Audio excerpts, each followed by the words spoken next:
Pengusaha dan pegawai hiburan malam akan melakukan demonstrasi di depan Balai Kota DKI Jakarta pada Selasa 21 Juli. Ketua Asosiasi Pengusaha Hiburan Jakarta atau Aspija, Hana Suryani menyatakan jika tuntutan mereka belum juga terpenuhi, maka Aspija akan melakukan unjuk rasa tahap kedua yang rencananya akan lebih besar. Hana menuntut Gubernur DKI Jakarta Anies Baswedan untuk bisa memberikan solusi kepada pelaku usaha dan juga pegawai yang saat ini tidak bekerja selama 4 sampai dengan 5 bulan terakhir. Pasalnya mereka tidak diberi kepastian untuk kembali beroperasi.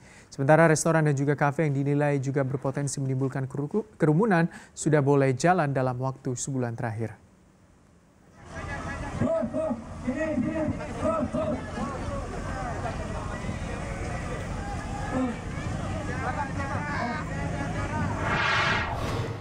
Dan untuk mengetahui perkembangan terkini terkait dengan unjuk rasa pengusaha dan juga pekerja hiburan malam di Balai Kota DKI Jakarta, kita bergabung dengan jurnalis CNBC Indonesia ada Andi Salini di sana.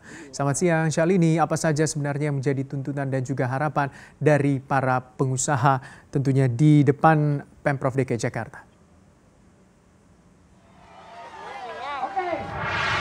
Oke, baik Gibran, sekitar 500 orang memadati depan Balai Kota Jakarta untuk menuntut 2 poin. Yang pertama mengenai kelanjutan hidup karyawan di hiburan, di mana mereka menuntut bahwa dampaknya ditutup atau dilaksanakan PSBB Transisi Jakarta, banyak karyawan yang di PHK maupun dirumahkan. Kemudian juga poin yang kedua adalah ketidakadilan yang dirasakan oleh dunia usaha hiburan di Jakarta. Pasalnya mereka hingga kini dilarang untuk beroperasi, sementara tempat hiburan lain seperti yang sudah memiliki izin restoran maupun kafe yang dinilai justru berpotensi menimbulkan kerumunan sudah dibuka kembali.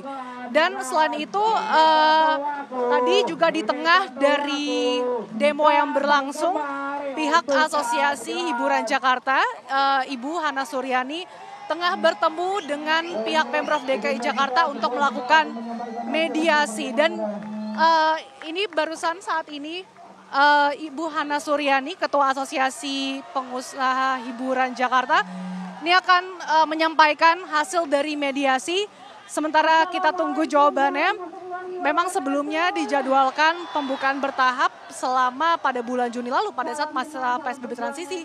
Tidak ada aktivitas ekonomi di Jakarta yang mencantumkan tempat hiburan untuk dibuka kembali. Karena sebelumnya juga dikabarkan tempat hiburan berpotensi dibuka jika fase 1 ini sudah membaik, namun ternyata justru berkembalikannya. Masa PSBB ini terhitung mulai 14 Juli kembali diperpanjang selama 2 minggu. Dan jika tuntutan pendemo ini tidak terpenuhi, mereka para pihak asosiasi ini juga mengatakan akan kembali mengadakan demo sampai tuntutan mereka untuk kembali membuka tempat hiburan di Jakarta terpenuhi.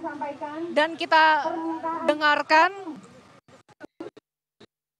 dan kami dengarkan pernyataan dari Ketua Asosiasi Pengusaha Hiburan Jakarta, Hana Suryani.